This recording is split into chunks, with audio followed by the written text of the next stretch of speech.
নমস্কার বন্ধুরা, আজ আমি বানাবো মানকচু বাটা।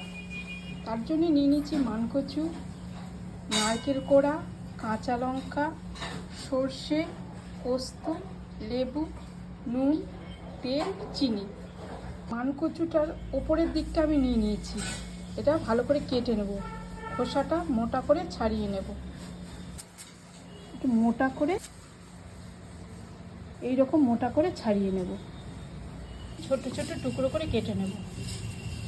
মিক্সি জারে সর্ষে পোস্তটা দিয়ে দিচ্ছি,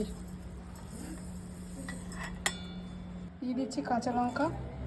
সর্ষে পোস্ত আমার ডাস্ট করা হয়ে গেছে। এবার আমি মানকচুগুলোকে বেটে নেব। পেস্ট আমার হয়ে গেছে, সাদা কাপড়ে ছেঁকে নেব।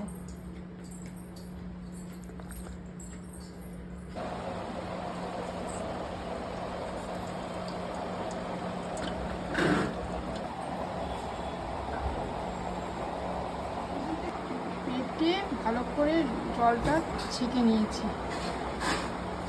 সর্ষে পোস্ত বাটাটা, সর্ষে পোস্ত, কাঁচা লঙ্কা দিয়ে দেবো, নারকেল কুড়ানোটা, নুন, চিনি, আর দিয়ে দেবো তেল, দেবো লেবুর রস, করে মাখিয়ে নেব। কাঁচা মানকচু বাটা আমার হয়ে গেছে। এবার একটু তেল দিয়ে দেবো আর গরম ভাতের সাথে পরিবেশন করব। নমস্কার।